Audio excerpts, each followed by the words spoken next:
University of Utah is breaking ground on a major development in college sports. Athletic scholarships will now be distributed to gamers for the first time at a Power 5 school. District Wire News' Ellie Klausmeyer has more. Universities across the country are beginning to offer scholarships and other incentives to develop esports programs. The University of Utah recently began offering scholarships to students that want to pursue gaming in college.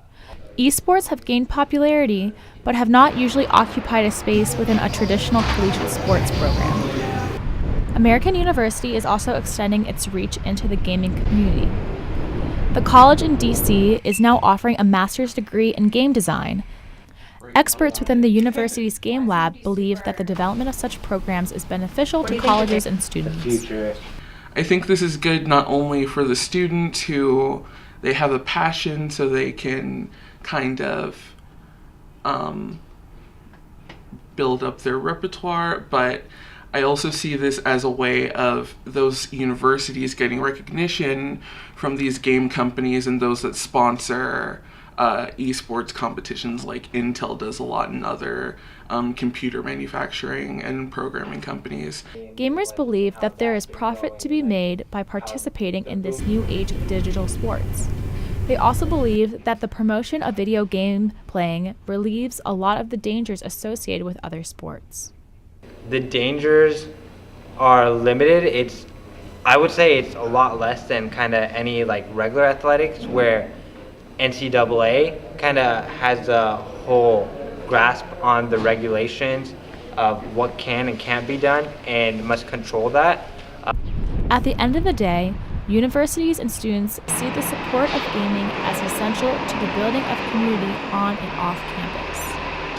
That community at AU and people that play the same game with you, you're so in tune with them and are able to just kind of grasp and kind of talk about the game as well as just enjoy the game together. And I think that part is kind of what brings us together as a community and brings humans together. For District Wire News, I'm Ellie Klausmeyer.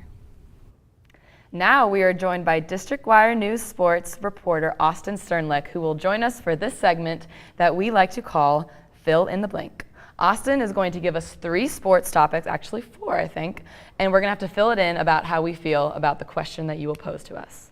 All right, Austin, you're up. All right, thanks guys. So first topic I have, the Seattle Seahawks are rumored to be shopping their all-pro cornerback Richard Sherman. Now, Sherman still has 2 years left on his contract and is only making $11 million each of the next 2 seasons. So fill in the blank. The Seahawks trying to trade Richard Sherman is?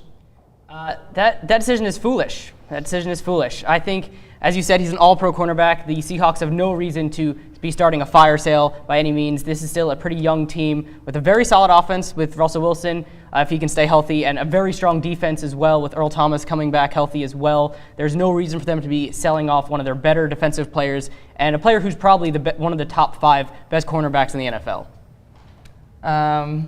I fill that in with say, what? All right. Richard Sherman, he's like the face of that team, defensively, offensively. I don't know what they're doing trying to change him up. So. Couldn't have said it better myself. Thanks. All right, topic number 2. So Derek Jeter retired at the end of the 2014 season, but the Yankees legend is trying to get back into the game as an owner this time. Rumor has it he is interested in owning the Miami Marlins. So fill in the blank. Derek Jeter trying to buy the Miami Marlins is? This is a traitorous decision here from Derek Jeter. Many Yankee fans will remember 2003. The Florida Marlins at the time defeated the New York Yankees in 6 games in that World Series to win their 2nd title in 6 years. And Jeter now, in essence, selling out to buy the team that beat him. It's a little bit of Kevin Durant stuff going on there. In addition, Derek Jeter's a New York legend. And this is a guy who cannot walk down the streets of Manhattan without being crowded by people, mobbed by people. For him to, buy a Florida team is a betrayal to me as a New Yorker. At my heart, I'm not even a Yankees fan, and it hurts me. I say, Derek, you do you. He's an old dude. He can't play anymore. Let him live his life. He wants to get back in the game. If he can't be hitting himself, he might as well just be spending the money that he has to buy a team. So, Yeah, that's sorry, Dan. words of the wise right there. All right, topic number 3. You touched on it earlier, Dan. Tim Tebow, who's now trying to make a career in Major League Baseball, starting in the minor leagues, hit a 2-run bomb in his first at bat. So fill in the blank. Tim Tebow hitting a home run in his first game in the minors is? Overblown. I'm going to say this is NBD. No big deal. It's not like Tebow went yard off Clayton Kershaw. I mean, we're talking about a 22nd round draft pick in 2015. This is hardly a top prospect in the Giant system. Also, let's not forget, Tim Tebow did not get another hit the rest of the game. He struck out 3 times. Let's not anoint Tim Tebow as, the next Hank Aaron here just because he hit 1 home run. I'm giving him one of these.